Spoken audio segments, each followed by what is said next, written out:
everyone, I'm Darlene with Digital Photo Mentor. Back in August, Skylum announced a major update for Luminar Neo was coming this fall. I finally have my hands on a beta copy of version 1.21. So in this video, I'm going to show you all of the new things that have been added, and we'll take a look at what has been upgraded and improved. And some of these things have been much anticipated and much awaited. So let's see if they live up to all the hype. If you're ready, let's dive in.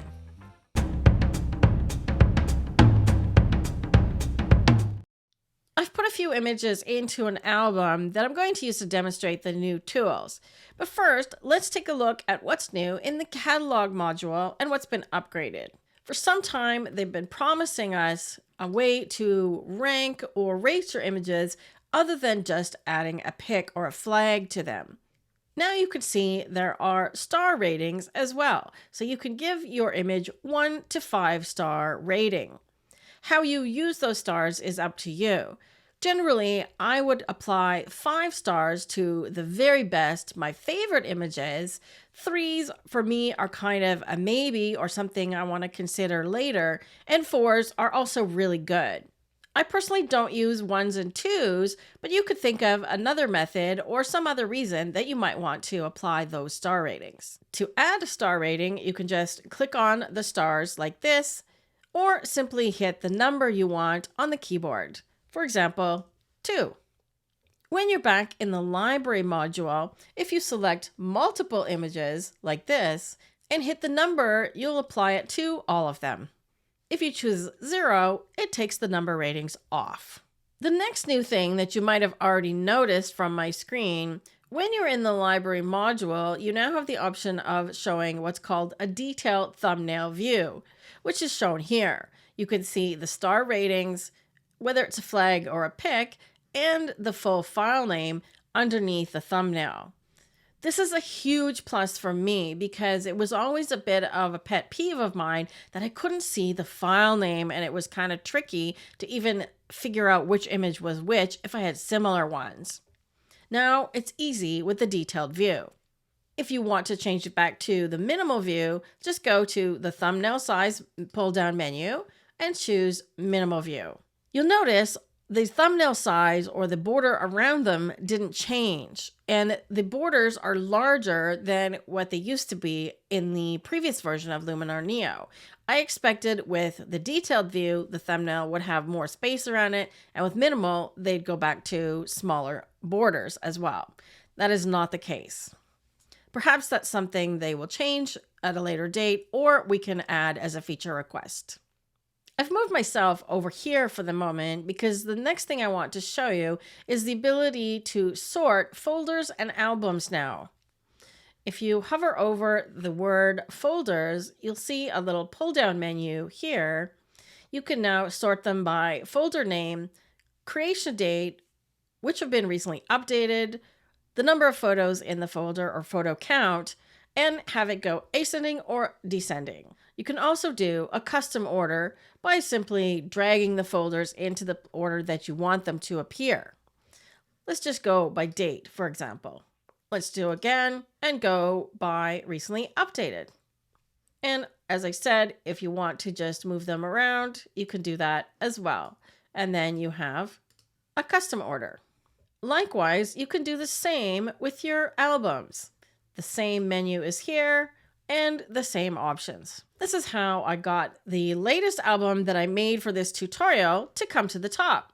That's quite a handy feature because then you can have the things that are current that you're working on now easier to find, and you don't have to scroll all the way to the bottom.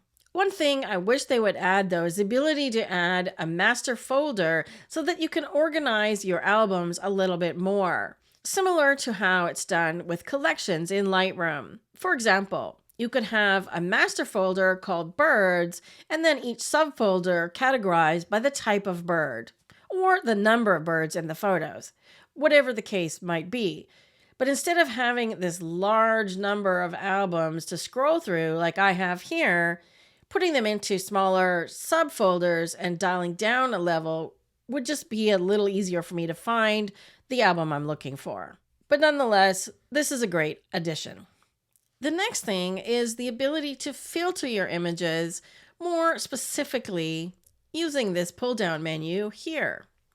I'm just going to go to all my photos for this one, and then let's go to photos taken this year, for example, by a particular camera. I'm going to choose my Fuji X-T3, and then I can choose all favorites only. If I do a select all, you can see that that comes down to 87 different pictures. Once you add in the star ratings, you could dial that down further. But as this is a new feature, I haven't given any of my images numbered ratings yet.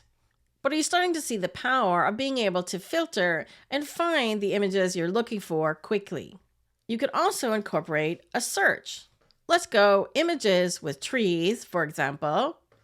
And then I'm going to say only show me those with favorites. Likewise, now I have only images of trees that are favorited. So you can use the search function in combination with the filtering tools to dial down your selection. The next update is one that I have been waiting for forever, and that is virtual copies. Finally, you can make a copy of the thumbnail of any image in Luminar Neo without duplicating the original. This is a really powerful tool to have because then you can apply the edits differently on each thumbnail without having two full high-res versions on your hard drive. It saves a lot of space, and it allows you to do things like edit one as black and white and one as color. Let me show you how it works. I've already made a copy of this image here.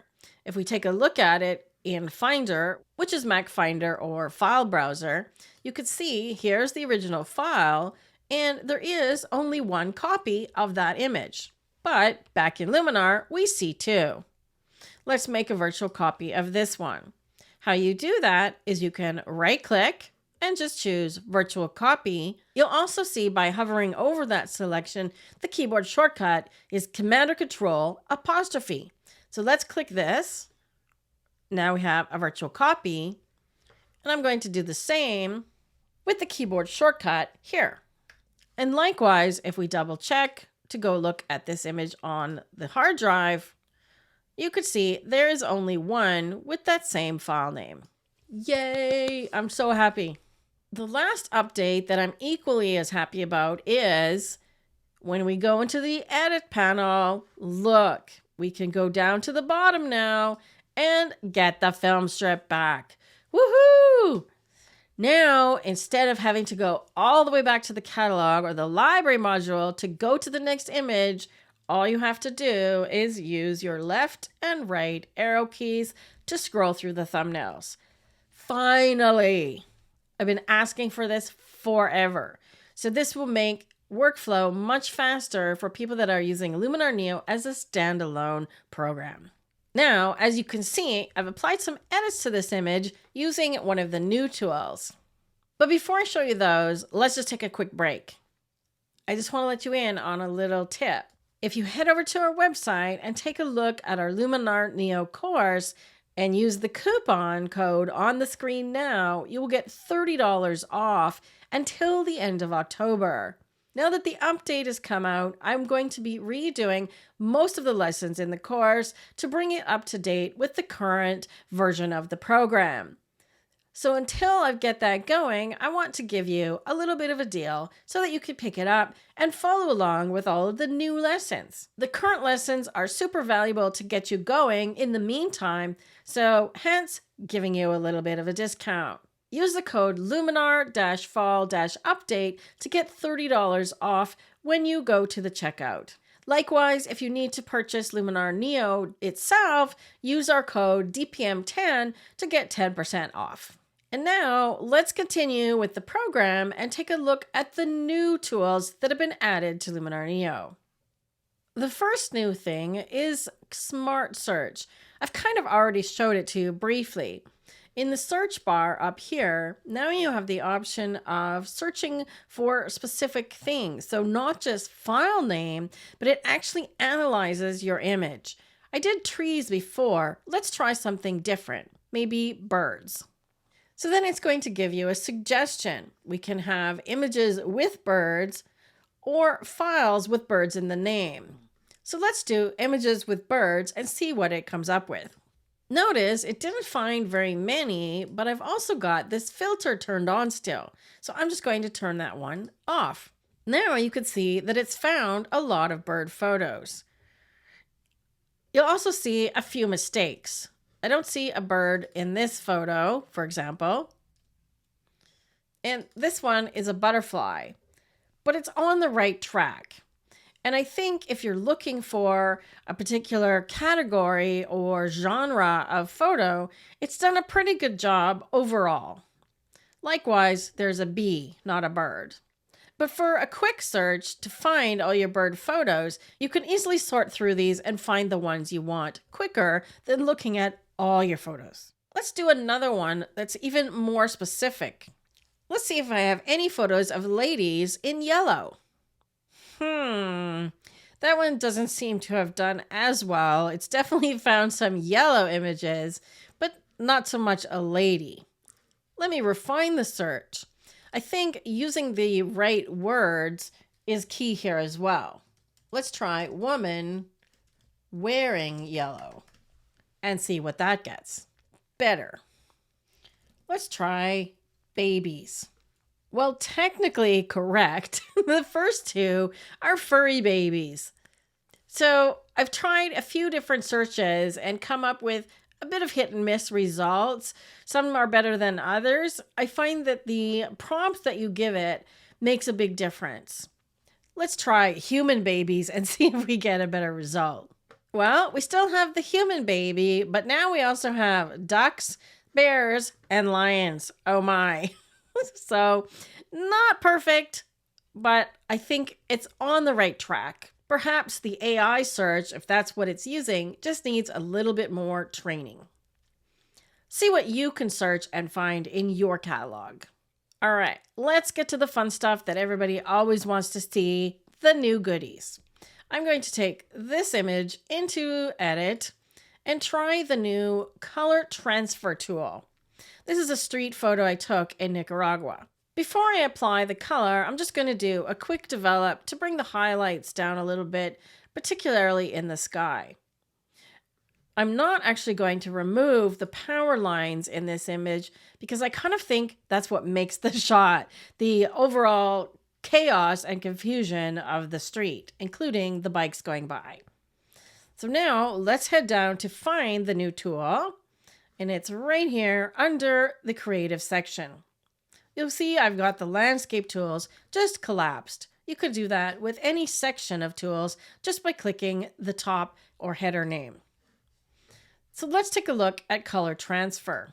When it first opens, you need to select a reference image.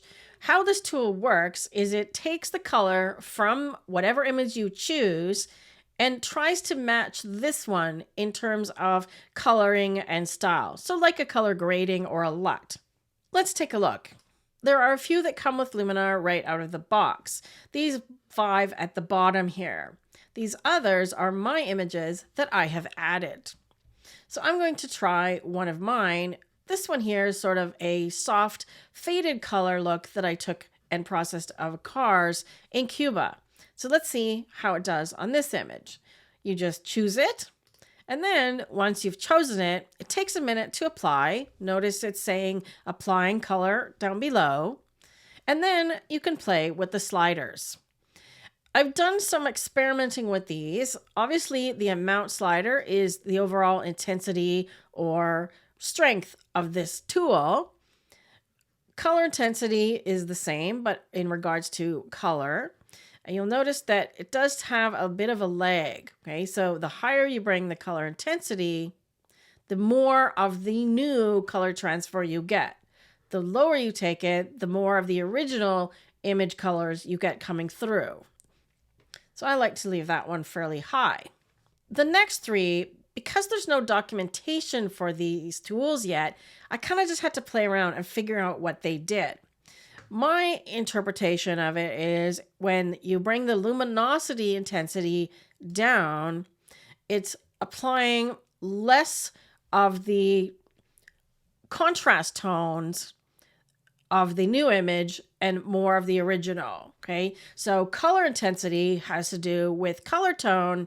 Luminosity intensity, I believe, has to do with the contrast, because when I bring it up higher, you'll notice that it gets that softer sort of matte look or faded look, and that's the image that I've used as the reference. That's how it looks. Okay.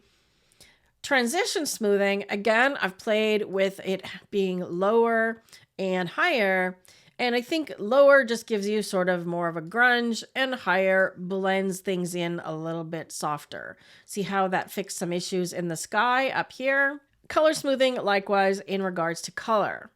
Now, I did find an interesting bug, I guess you would call it, when the color smoothing was high and everything else was high, but transition was low, the whole image kind of just went blurry. If you look at the before and after, particularly look at the floor and the table, see how blurry it is down here? Likewise over here on this building and in the street.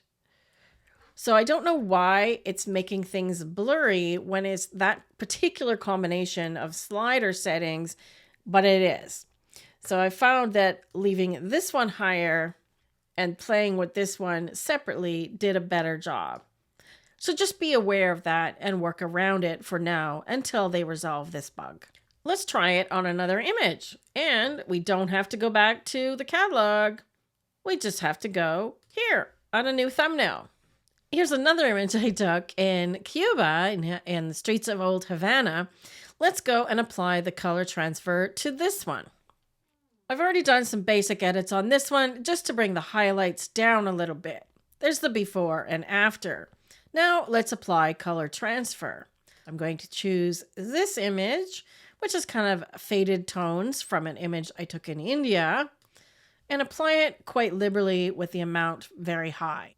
As you can see, something has gone wrong here. If we look at the before and after just on this tool, you can see there's now sort of a double image around the car and some other areas.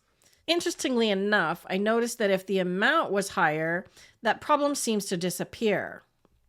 It's almost like there's an alignment issue. And what I've noticed is that if I use or apply the develop settings to correct optics down here, distortion corrections, or do any of these transform tools, for example, to correct the vertical lines, this is exaggerated, but let's just see what happens when I go back to the tool and apply color transfer again. See what I mean? It's a neat effect, but if that's not what you want, then that's not so good. So again, a workaround is to make sure the amount is at 100, or you haven't applied any distortion or perspective corrections in Develop Raw. That's not ideal. So this is a bug that I will be reporting to Skylum as well. Hopefully this and others will be fixed by the time this version gets out to you. Notice if I go back to Develop Raw and turn off the distortion correction and transform sliders, now when I turn the color transfer tool back on, now it's fine, even with the amount slider lower than 100. Finally, let's look at the last tool, which is color masking. We already have luminosity masking. Let's see how color works. For this one, I'm going to use the structure tool and just crank it up quite high so that you can see right now it's applying to the entire image. But I only want it to apply to the pink flower. So let's go into masking, and now you will see here it says color. It's right above luminosity, and for the first few times you open it, you'll notice it'll say new. I've already used it a few times, so it's not new for me anymore, I guess. So let's try color masking. First thing it does is analyzes your image real quickly, and then it's telling you to click on the photo to sample a color. One thing I've noticed is when you hover over, it's looking at one pixel at a time. This becomes a bit of an issue. You'll see why in a minute. I wish it would give us the option of doing a point sample or 3 by 3 pixels or larger. When you sample a slightly larger area, it takes into account various tonal ranges of that same color. But let's click here and see what happens. Now, immediately a mask is applied. This is another drawback that I've found, is that the mask is always red. If you're masking something that is red, it's impossible to see. I wish there was an option to change the mask color to green or something else that would stand out a little bit more. But now we have the option of increasing the range to pick up more of the pink or decreasing it. But as you can see, no matter what I do, I can't get the whole flower. But let's leave it at 100 and see if I can choose another point. Now you see the new problem. It's selecting the dark tones and the background. So I think it's going more by tone and brightness than it is actual hue. In the case of this image, I think I could do a better job using the Object AI select. Nope, not that either. So I think I would try probably Mask AI and go for Flora in this case. Last resort, I'd have to end up using the brush. So right now, the color masking tool did not differentiate between all of the flower and the background because the tones are kind of similar, but not exact. And the object select didn't pick up the whole flower. It just got one petal, as you could see here. So that was a bit of a failed experiment. Let's try another image. This time I want to select the red chairs, but I want to get both of them. And you'll notice that one is in the sun and one is in the shade. But can it differentiate the red tones as the same? Let's see. I've already cranked up the structure sliders. So let's go into masking, color. You see it, analyze the photo. And now where I click is going to make a huge difference as to what actually gets selected. I'm going to go somewhere with a tone in the middle. Can you see the problem with a red mask now? It's very hard to tell what it's actually masking. I've cranked it all the way up. Looks like it's got some of the chair, but now it's got the rocks and the grass and the mountains and the sky and all kinds of other things. So that's not what I want. Let's try the red over here. Now it's picking up a lot of the shadows, right? If I go and look at what that's actually doing, it's not doing a bad job, but it's definitely not by color because I don't see any red in the grass. Let's see if I can lighten that one chair a little bit using dodging and burning and try that tool again. I'm going to use develop to do my dodging and burning. So I like to bring up the shadows and the exposure. And then I'll try actually color masking. Let's try it. I want to get this chair. So let's see if it'll find this red. You see what I mean? It's getting a lot of the ground as well, and it's still not getting the whole chair.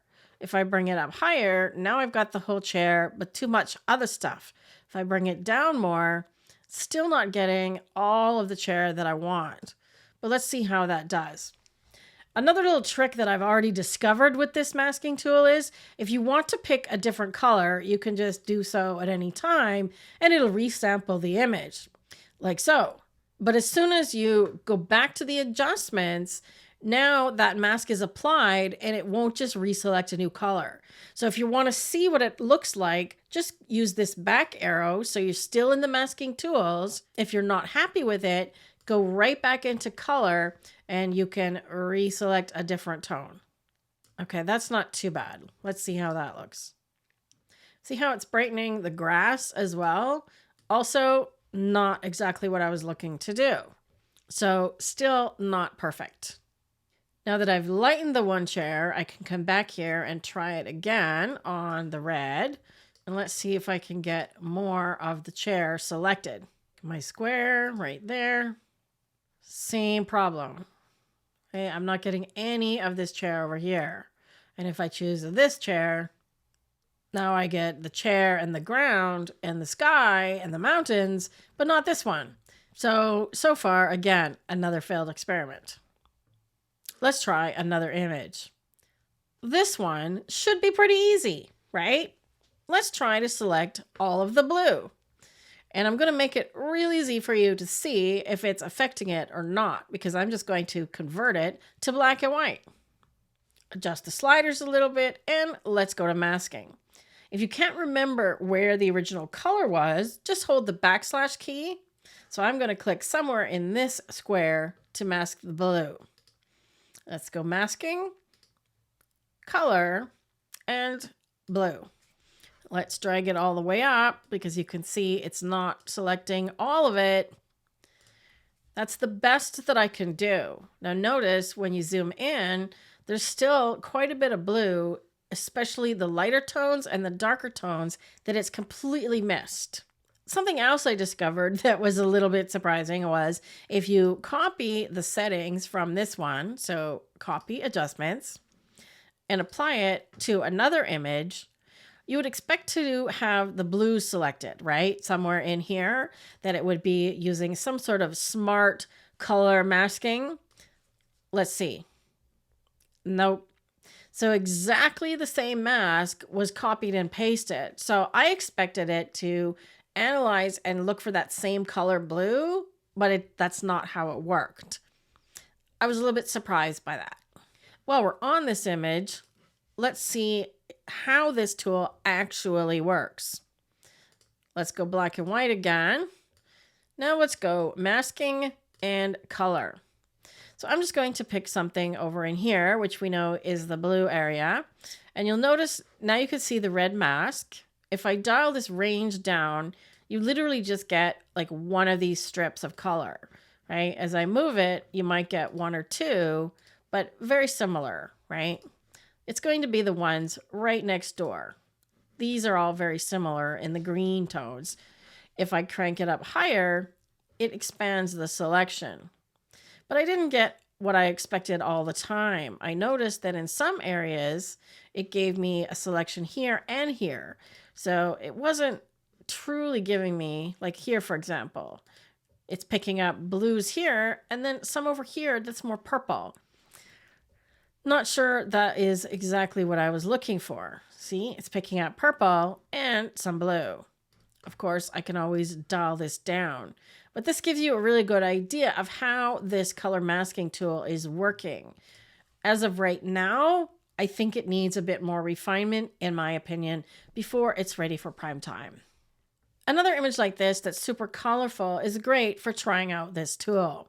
So I've cranked up the glow tool and I want it to apply to the yellows. So I'm going to try color masking and let's choose this sort of mid-range tone here. Once again, I can crank this up, but it's now picking up some down here, a little bit over here. See what it's doing? I'm not really happy with that at all.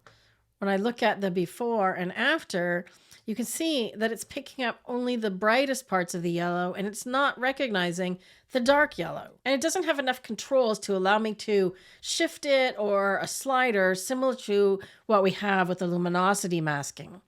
I'd love to be able to have the option of selecting, like I said, a larger area for sampling, or to be able to draw a box around a section. Or being able to add a second color would work too. So for example, in this one, if I had the light yellow selected, I could go in and add the dark yellow. And if they worked together, then it might be closer to what I'm looking for. Or the ability to subtract an area.